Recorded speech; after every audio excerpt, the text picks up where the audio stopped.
Easy steno YouTube channel पर आप सभी का स्वागत है। डिक्टेशन 5 सेकंड बाद स्टार्ट होगी।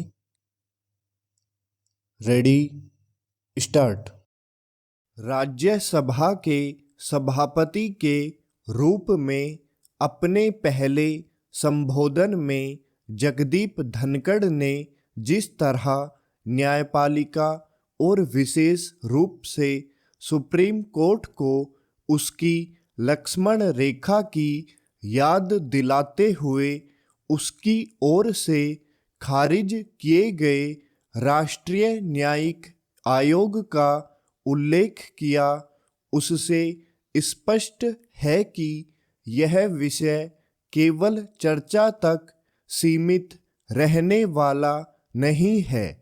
यह रहना भी नहीं चाहिए, क्योंकि सुप्रीम कोर्ट की ओर से सर्वसम्मति से पारित किसी संशोधन विधेयक को खारिज किया जाना कोई साधारण बात नहीं, इसलिए और भी नहीं क्योंकि इस विधेयक के माध्यम से जिस राष्ट्रीय न्यायिक आयोग का गठन किया गया था वह उस कॉलेजियम व्यवस्था का स्थान लेने वाला था जिसका संविधान में कोई उल्लेख नहीं। कॉलेजियम व्यवस्था के जरिए सुप्रीम कोर्ट ने न्यायाधीशों की नियुक्ति का अधिकार अपने हाथों में इस तरह ले लिया कि इन नियुक्तियों में सरकार की भूमिका पोस्टमास्टर सरीखी रह गई। यह आश्चर्य की बात है कि नए सभापति जगदीप धनखड़ के पहले संसद में किसी ने यह रेखांकित करना आवश्यक क्यों नहीं समझा कि सुप्रीम कोर्ट ने राष्ट्रीय न्यायिक आयोग का गठन करने वाले संविधान संशोधन विधेयक को खारिज कर संसद की संप्रभुता की अनदेखी करने के साथ जनादेश का असम्मान किया। इस विधेयक को खारिज करते हुए सुप्रीम कोर्ट ने कहा था कि यह संविधान के मूल ढांचे के अनुरूप नहीं। समझना कठिन है कि किसी ने यह प्रश्न क्यों नहीं उठाया कि क्या न्यायाधीशों की ओर से अपने सहयोगियों की नियुक्ति करना संविधान की मूल भावना के अनुकूल है।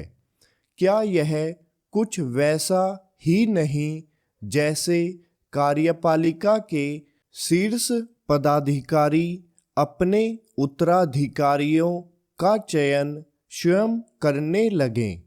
यह ठीक है कि समय समय पर कॉलेजियम व्यवस्था पर सवाल उठते रहे और हाल में कानून मंत्री किरण रिजिजू ने कई अवसरों पर यह कहा कि यह व्यवस्था संविधान सम्मत नहीं, लेकिन क्या इतना ही पर्याप्त है?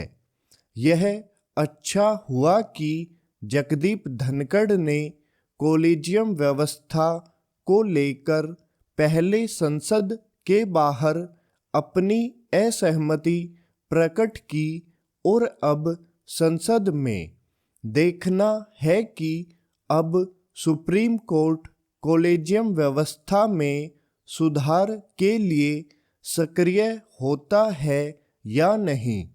यदि वह सक्रिय नहीं होता तो संसद को यह सुनिश्चित करना चाहिए कि यथास्थिति बदले और न्यायाधीशों की नियुक्तियों की ऐसी कोई व्यवस्था बने जिसमें समस्त शक्ति सुप्रीम कोर्ट के पास निहित न रहे।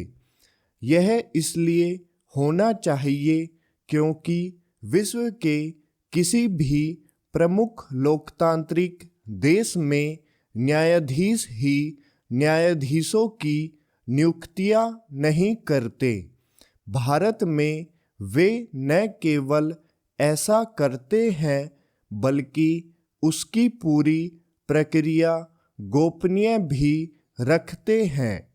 सुप्रीम कोर्ट के वर्तमान और पूर्व न्यायाधीश कुछ भी दावा करे, यह नहीं कहा जा सकता कि कॉलेजियम व्यवस्था के आकार लेने के बाद सुयोग्य न्यायाधीशों का ही चयन किया जा रहा है।